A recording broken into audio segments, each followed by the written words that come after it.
All right. Hello, everyone. Welcome back to Gathering Folds. We're going to continue our series on the basic twists in tessellations with rhombus twists today. So I've got triangle grids on squares. I've got two 8-fold triangle grids on squares. And these two I'm using taunt just because that's the paper that I have in this size of square. And this larger paper is Skytone. I have a 24-fold triangle grid on this square. And we're going to start with our small squares here. Start with the twists themselves. So I'm going to teach you two different twists today. The standard rhombus twist. And you'll notice I didn't say open or closed. It's kind of open and kind of closed. So let's get right into it. I'm going to start with how we set this up. So the rhombus twist, unlike the other closed twists, so it's one of the reasons why I say rhombus isn't quite closed, it doesn't have lines, it doesn't have all lines that go all the way through. In fact, the rhombus twist is looking a lot more like a hybrid square twist in the lines that come out. It has one line, or rather a mountain fold coming in from each direction that's on the same grid line, and then two mountain folds that are offset by one grid spacing from each other. And this offset works to fold a flat twist in the equilateral triangle grid, but it does not work to fold a flat twist in square grid, and thus we have extra special things to use with the hybrid square. And when we look at this, we can see it as kind of parts of multiple different kinds of twists. So if we ignore this center bit, what I'm seeing here with these two mountains is 2/3 of a closed triangle. And I'm seeing another 2/3 of another closed triangle down here. But if instead we look at these segments, well, all of a sudden it starts looking like 1/3 of an open hexagon, and then looking the other way, we've got another third of an open hexagon. Adding in our valley folds, we can see where our end state mountain folds are going to end up. So our mountain folds around the central polygon are going to go from end of valley fold to end of valley fold. And we'll get this rhombus. Now it's much clearer to say, okay, this bit is 1/3 of an open hexagon, as is this bit. This bit up here is 2/3 of a closed triangle, as is this bit down here. So we're pulling in elements from both open and closed twists to make this rhombus twist. And as we bring it up, I'm going to bring up the mountain folds on all 4 of these grid lines first, and then set up the valley folds. Now you'll notice that I've got these two different kinds of lines. I call this the through line because it passes through on the same grid line, and then these two are the diagonals. One of the things that really helps my students with rhombus twists is seeing this central diamond that's outlined. And one of the ways I like to do that is putting these snake eyes on the central diamond.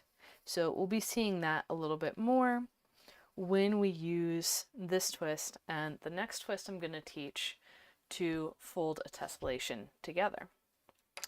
So we've got our standard rhombus twist, and unlike the other twists we've looked at, the thing that's outlined by the mountains coming in is not a point and it's not an area, it's a line. And so in the back, we get exactly that one grid spacing line outlined by the folds. So we've got our standard rhombus twist. Now I'm going to go ahead and teach you the open rhombus twist that is a step more advanced than what we just saw. So the open rhombus twist. Now for our original rhombus, I had it set up so that we had our lines coming in like this. And I'll go ahead and draw two of the valleys. So I've got a valley coming out this way and a valley coming out this way.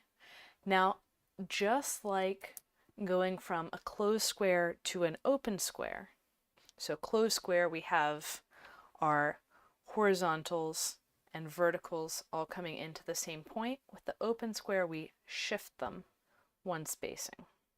So we can leave two of these folds in the same positions and just shift our remaining two folds over one space each. And by the time this is done, this is over here. So we're erasing. Well, this becomes an extension of the previous. And there we go. And so our valley folds end up in this arrangement. And we've got this whole area in here that's outlined by the incoming mountain folds. Now, seeing that area outlined, there's a couple different ways to find your references for this twist without drawing on the paper.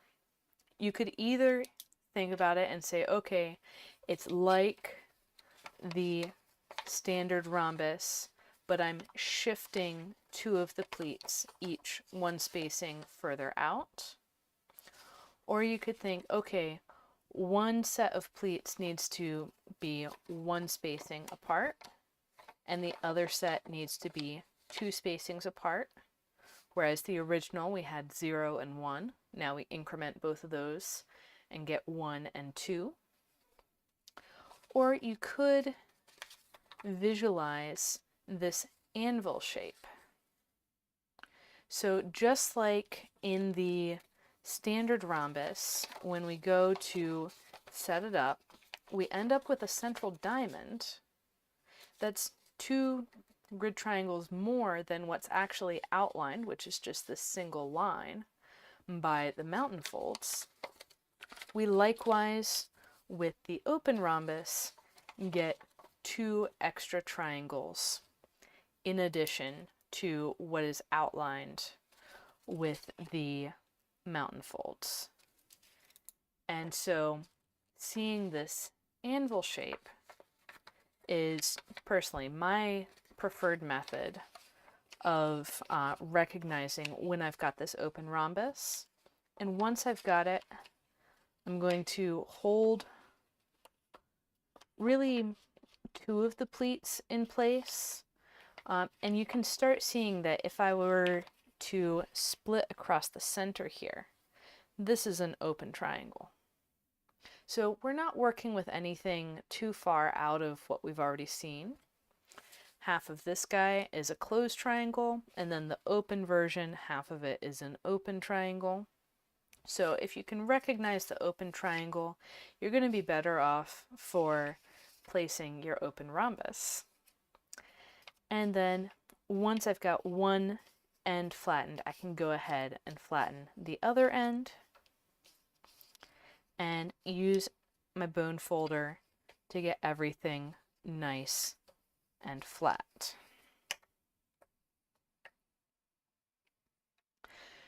So then, as I've been hinting at, this shape that's outlined in the middle is going to show up again on the back. So we've got this 2x1 parallelogram that's open on the back. I think that's fascinating that whatever you outline on the front is what you see on the back.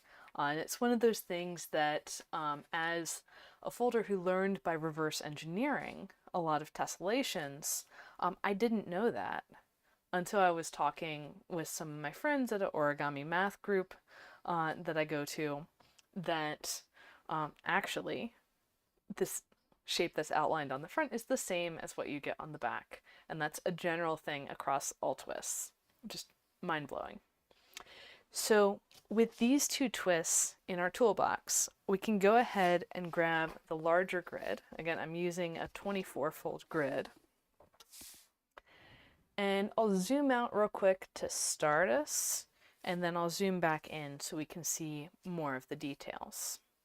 So first things first, we need to know where's the center of our grid. I'm going to fold my grid in half and then find my halfway pinch mark and trace over and see, okay, my center is right there.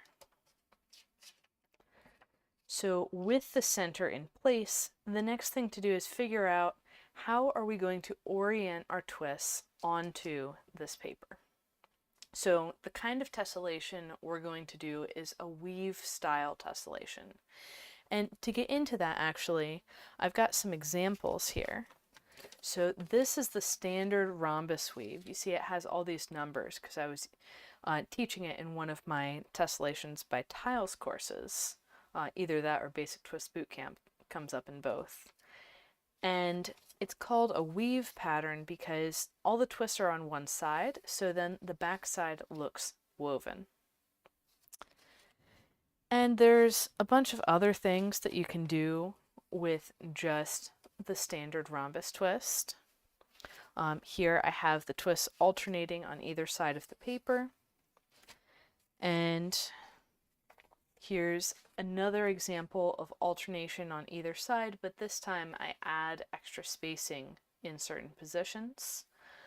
So instead of having all of these twists tip to tip, I have some of them tip to tip, and then there's extra space between this row and the next row, and there's actually extra space between this loop of 4 twists and this one over here as well. So this one is much easier to fold than this one, and you can start to see that just using rhombus twists does funny things to the paper. So we've got really 3 different shapes of end results here. We've got a rectangle, which is what I'm aiming us for today on this weave style tessellation. We've got a parallelogram where the edges are still parallel, but it's slanted in between.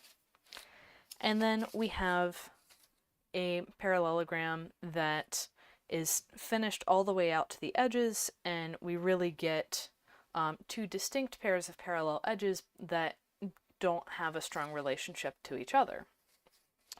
So I'm going to aim us more towards this kind of result, and in this endeavor, the alignment that we use for the pleats on the square paper does matter.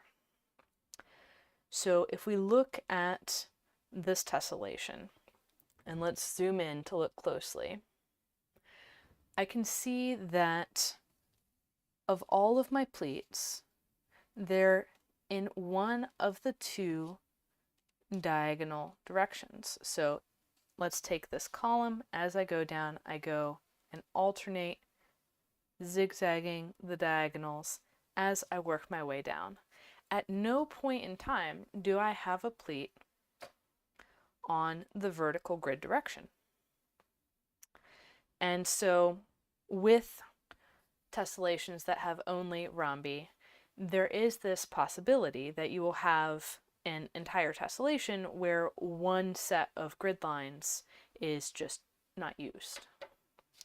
So we can use that to our advantage and say, okay, this vertical direction of grid, we're not going to use it, and we're going to put in our twists so that we don't need to use it. So that means starting out a twist, and I'm going to basically place this in the same rotational alignment that we're going to put it on the paper. And so I'm also going to choose that this point will be at the corner of my twist. So those are the two pieces of information: the orientation of the pleats of the twist with the background grid, and the exact positioning of where I want the center. So you'll notice I didn't put the center of the paper in the center of a twist. I also didn't put it in the center of a loop of twists. And that's partly because I don't think this tessellation is actually centerable, and partly because we're using this as a practice piece. It doesn't have to be perfectly display ready. So with that in mind, what I can see from my paper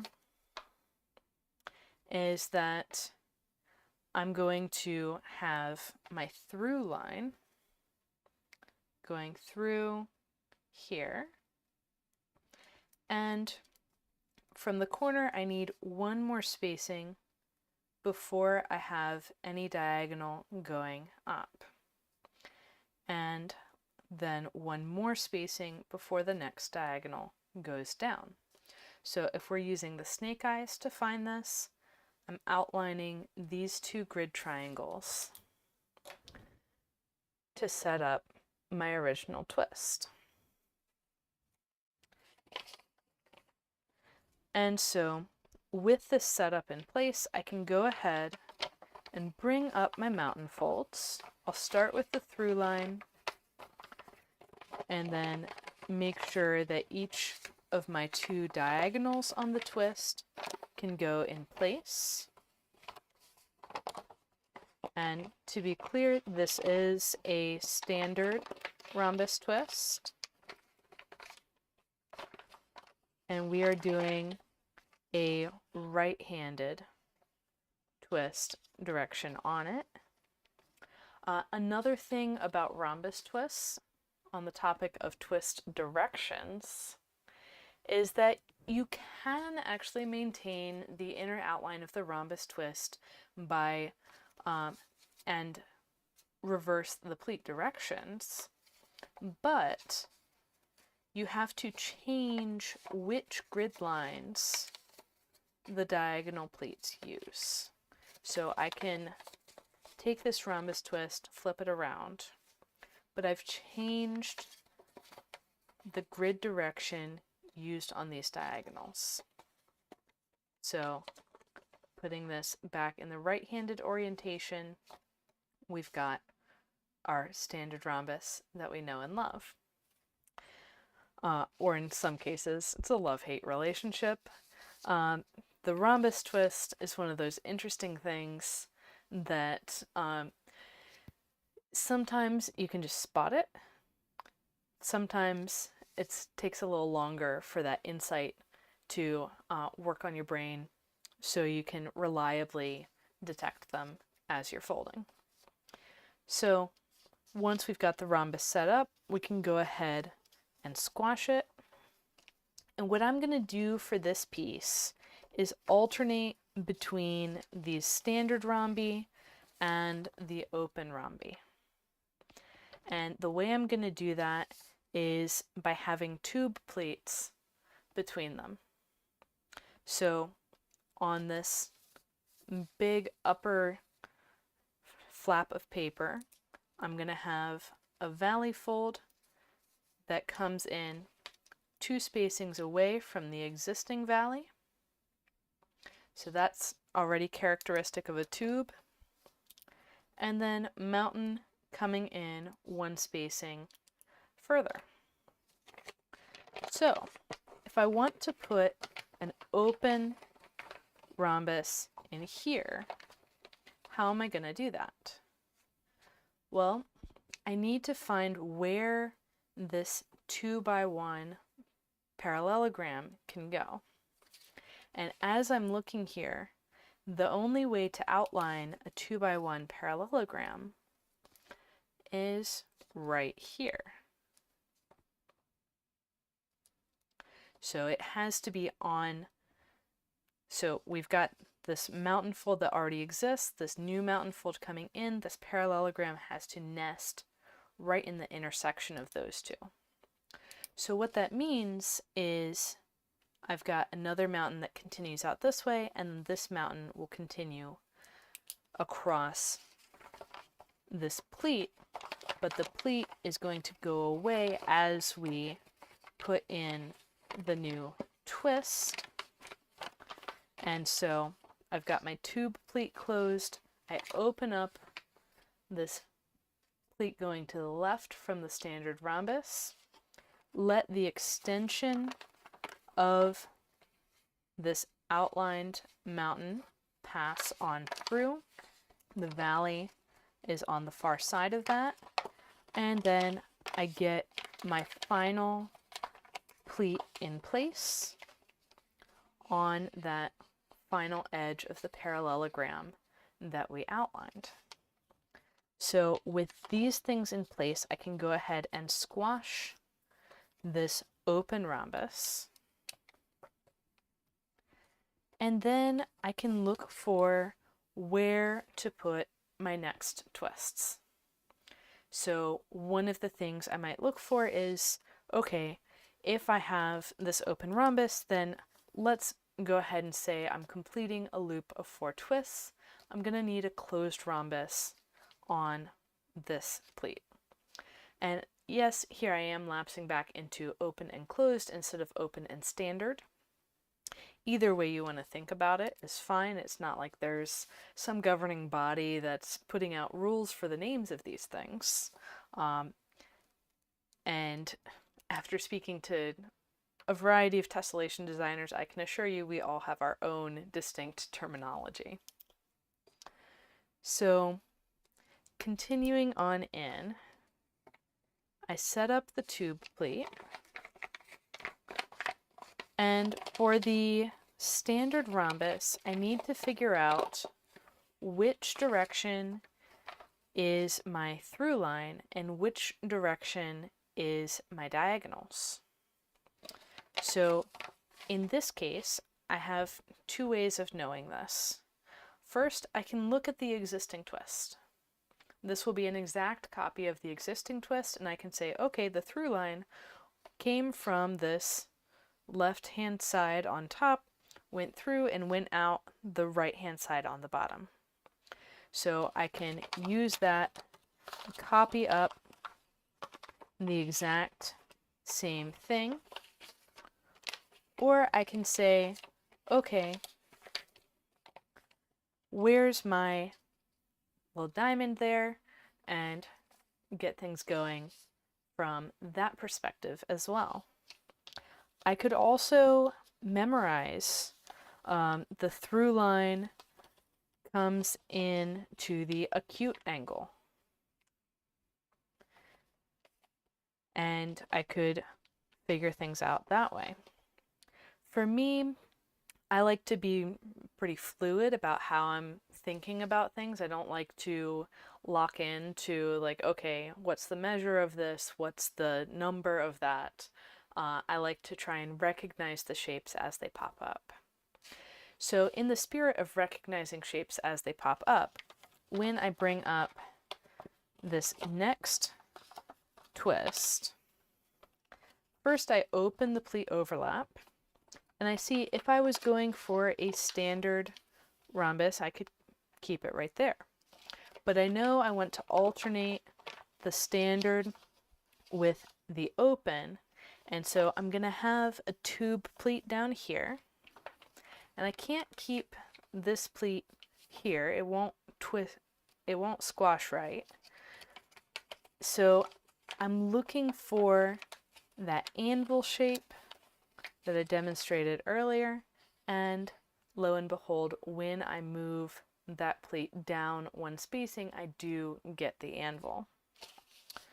So going ahead and squashing that twist, we are now left with no pleat overlaps.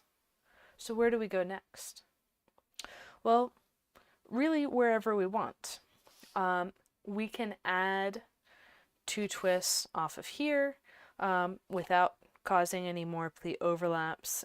We could add 2 twists off of here. Likewise on any of our sides where we have 2 parallel pleats. One of the things that I'm seeing in here is it looks like we have less paper on top, more paper on the bottom. So I'm going to try and go ahead and finish out the top side and then come back to the bottom. So I'll continue working my way up, and this will function as a column, and then I'll go around the edges and see what else I can put in. So next up we need another open rhombus, same as this one, and we're going to put it in the exact same way. So we're going to find the tube pleat up above, and then I'm going to, and I'll go ahead and mark this. I'm going to look for that 2x1 parallelogram. And that's going to give me my next pleats. It's going to identify my next mountain folds.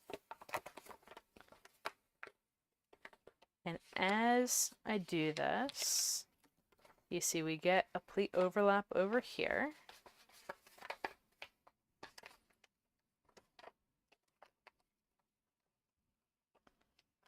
And I can go ahead and squash my twist. Then I want to resolve this pleat overlap. So opening it up, well, what do you know? The mountain folds are already in position to be a standard rhombus twist. That's awesome, because that's what I want to put there. So how did that happen? So we had a pleat overlap between 2 pleats, and when we opened it up, all the mountain folds were in place for a standard rhombus. So the first pleat carried all the way through, and then the second pleat jumps a spacing as it crosses the first. So this is another reason why it pays to be careful when you're folding on triangle grids or anything other than a square grid, to really pay attention to which grid line specifically you're trying to make a mountain, instead of looking on the other side of a pleat and expecting it to be in the same alignment. So squashing that twist, I'll continue working my way up on this edge, just out of convenience. And what would be most convenient here? Probably, so if I had infinite paper, it would probably be this end, because it would be starting a, or actually, yeah, we've got great alignment here, so none of these twists are really coming in closer than any of the others. We could start from either side, but this one is further from other pleats, and therefore ever so slightly easier to put in a new twist. So I'll want to set up my tube as usual. And you'll notice I'm drawing this tube all the way across this segment, and that's because we'll need it for both ends. I'm just choosing to focus down at this end first. And here we only have enough paper to get a partial standard rhombus. So just like this rhombus up here, I pulled in that tube and I recognized my inner diamond, and then I can go ahead and squash that twist. So now coming up to the open rhombus, I have 3 references. I've got the 2 pleats that formed the overlap, and then I know where this mountain needs to be to form a tube with the rhombus I already put in. So with those things in place, all I'm looking for is where this fold needs to be to form that nice anvil shape. Once I've got the anvil, I can go ahead and squash the twist. From here, it's time to look to the next pleat overlap. Again, it looks like we're going to have a partial twist, but let's be sure. And yes, this is going to be a partial twist. We get a little more than half of the rhombus. And if I'm unsure about the setup here, what I can do is look at some analogous twists for reference. And I see that this obtuse angle of the rhombus hits the acute angle of the open rhombus. And so I can use that reference to swivel and squash my partial twist, even if I don't have full information.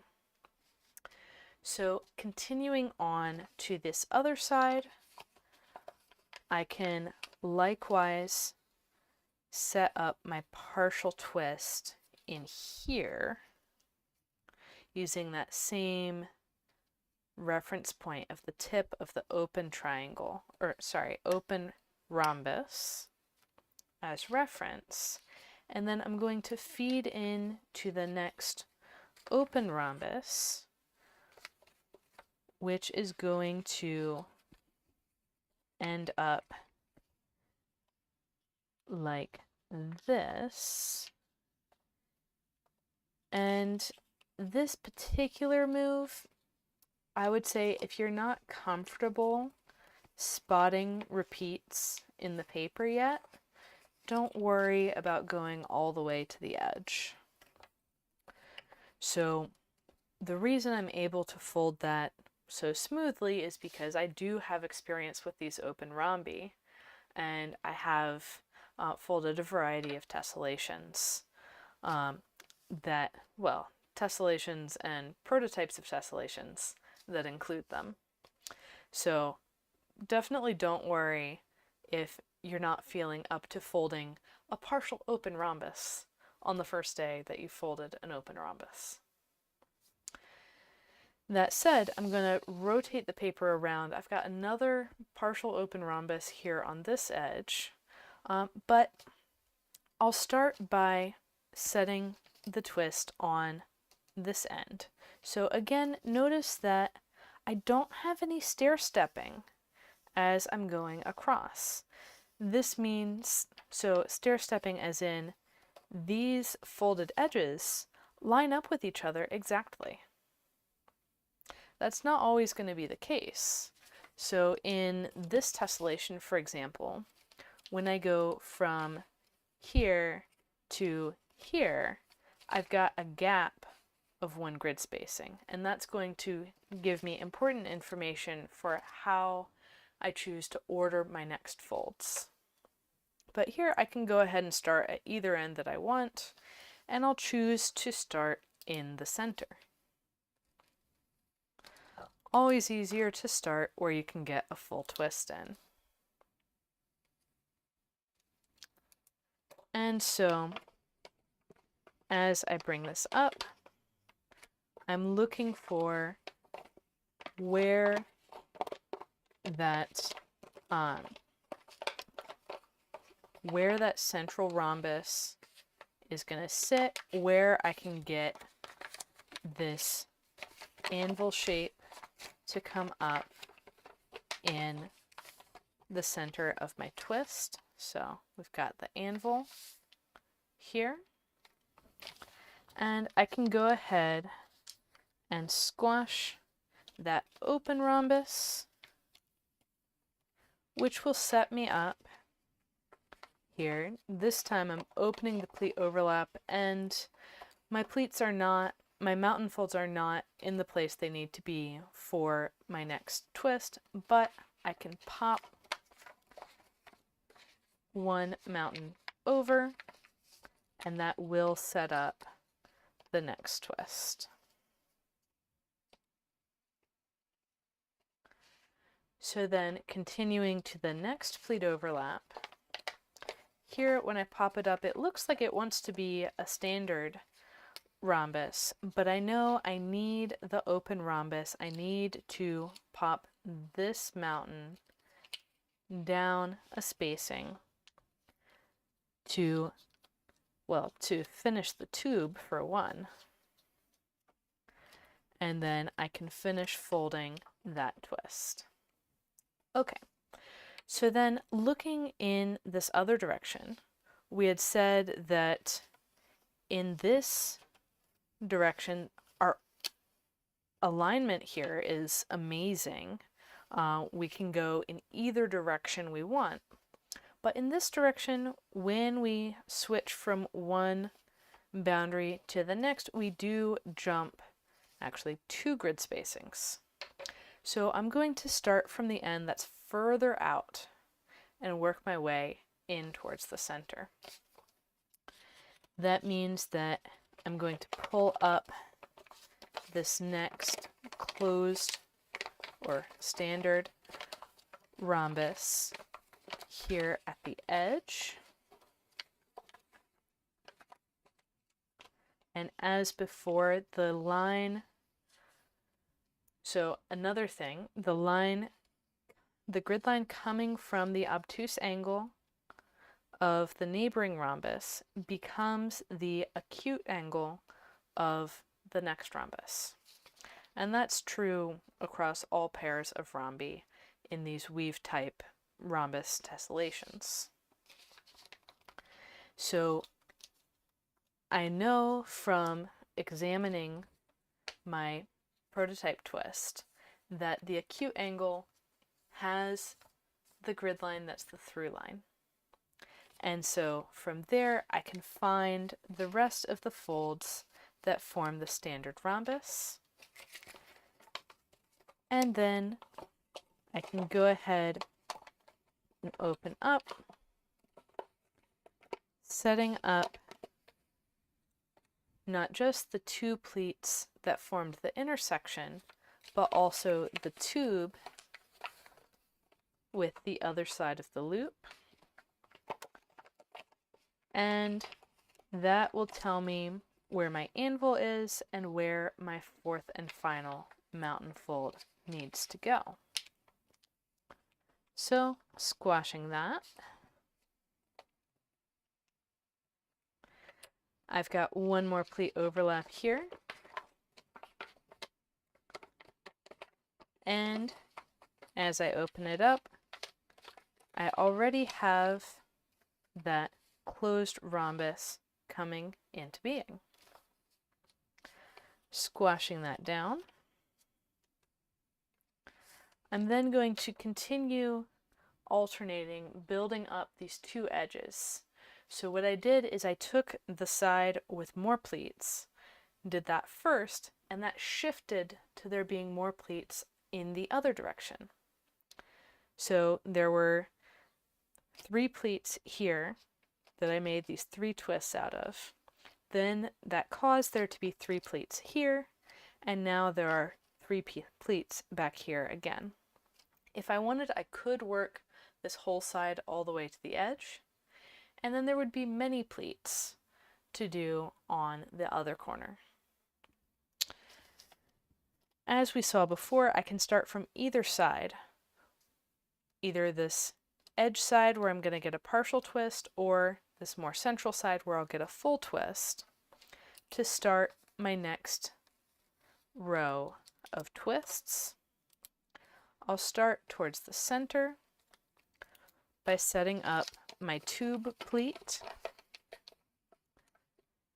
The twist I'm going to make is going to be an open rhombus. And as I set the tube pleat, I'm looking for, okay, is this the bottom of my anvil or is it somewhere else? And I see, yes, it is the bottom of my anvil, and I can then set up my next twists. We'll get our full open rhombus twist in here. And then popping this open, I'll shift the mountain fold down to create my next standard rhombus. And then we have this little bit at the edge that's actually going to pivot and squash. It's going to pivot on this point that just touches the standard rhombus. And this is going to look a lot like a partial open triangle twist, because as I was saying earlier, half of an open rhombus is an open triangle. So then from here, now these two pleats are completely uncoupled from whatever's going on at this corner. And if I wanted to, I could make some more partial twists out in here, but we don't have that good of references for it, so I'll leave it be. Carrying over to this side, as we saw earlier, I need to work from the outside in, because as I'm going along, I'm jumping down grid spacings between repeats. And that means I want to start at the top so that my pleats that I put in don't intersect any twists that are already in place. So looking here, I need to put a standard rhombus twist on this pleat. And I can go ahead and put a complete twist in place. And if you are doing this and wondering why the paper just doesn't like you as much as it apparently likes me, don't worry, this is years of experience in the making. The paper won't listen to you until you really know what you want from it. So learning these twists is pretty much necessary to making the paper actually believe you when you say that you want it to do a certain thing. So here I just went ahead and put in this partial open rhombus twist. It's very close to a full rhombus twist, but coming up to the edge of the paper where there's just not quite enough to get all the way to the edge. And so it's a little bit wrinkly because I didn't get the squash exactly perfect, but it's good enough. And we've achieved our rectangle-shaped version of this tessellation on a square. So now, what does the back look like? Well, when we were folding the individual twists, we noticed that the back of these standard rhombi is a slit, and the back of these open rhombi is a 2x1 parallelogram. So that's exactly what we're going to expect to see with tube pleats going between them. Flipping over, it's exactly what we have. So we've got these tubes that appear to skip under an open space and then emerge on the other side. Likewise, we have tubes that go up and away. all of these tubes appear continuous, which is super cool and not necessarily what we have in other tessellations. So the standard rhombus weave, the tubes are not continuous. If I was to pretend that this tube continued, would it be this one or this one? Well, it's lined up with half of each. And likewise, in the opposite direction, it's lining up with half of two different tubes. So that's a really cool thing about this tessellation that we folded together today. I call it peekaboo because it's one eye open, one eye closed, and the pattern just kind of pops out at you. So that's the practice for today. And I want to show you a couple more examples of things that you can do with rhombi and then combinations of rhombi with other twists. So this tessellation uses basically a double depth standard rhombus instead of the more typical open rhombus. And you can tell that that's the case because all of these pleats, all of these mountain folds around the boundary of the twist are on diagonals of the grid. So with the open rhombus, instead of going on diagonals of the grid, I'm going on the boundaries like we would see in an open triangle twist. Whereas the standard rhombus does have all boundaries on diagonals of the grid. And that's one of the reasons why you can reverse the pleat direction and still use that same outline. So next up,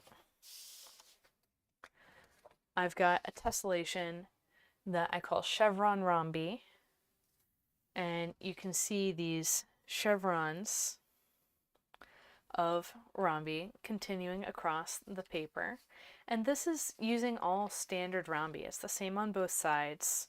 And what I will say about this is it is very difficult to fold if you're just folding twist by twist. This one is one of the few, along with that last pink one, that I would recommend pre-creasing and collapsing. So there are other things to do with rhombi as well, other than just having them on the paper by themselves. You can combine them with triangles. This is a tessellation that I call flying fish. And then I have another arrangement in the same tiling that I call through line. Both of these are the same on both sides, up to rotation direction. And there's just so many things that you can fold with rhombi and triangles. And especially, so you can even do rotationally symmetric versions with just rhombi and triangles, not just column type things. And then here I have two different arrangements of hexagons, rhombi, and triangles. So in this one, I go from the hexagon straight to the rhombus, and then through the triangle back to the rhombus, back to a hexagon. In this one, I go from hexagon to triangle, and then rhombus back to triangle, and go around. So both of these are using hexagons in positions of six-fold rotational symmetry. This one places the triangle twist, so these triangle twists, in positions of threefold rotational symmetry. In this one, the threefold rotational position is in the middle of a loop of alternating rhombi and triangles. So there's all kinds of things that you can do with these tessellations. And the spinning saws tessellation that I'm talking about on Instagram this week has a whole other arrangement of hexagons, triangles, and rhombi. So I invite you to go over to Gathering Folds on Instagram and check that one out too. I also have the blog post up at gatheringfolds.com. So that brings us to the conclusion of talking about the standard and open rhombus twists.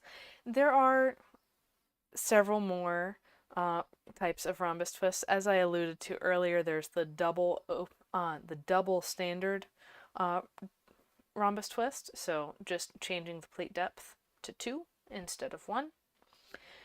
Then there are double rhombus twists that are elongated, the same proportions as this 2x1 parallelogram. And there are varieties of other rhombi. Whenever you have twists, you can arbitrarily make more and more open versions of them. And as I demonstrated, moving from the standard to the open, you can perform that same operation again to get to a double open or however open you like. And these are things that I explore in my Advanced Twist Techniques course. So there are so many things to fold with rhombi. There are so many different rhombi. And I hope that you are getting as excited about folding tessellations with rhombus twists as I am. So that concludes today's live stream, and I will see you all again next week when we'll talk about our first twist that is not rotationally symmetric at all. I should mention that the rhombus is twofold rotationally symmetric. We're going to talk next week about the right triangle twist. So I hope that y'all will all join me again for that. Go ahead and set the reminder now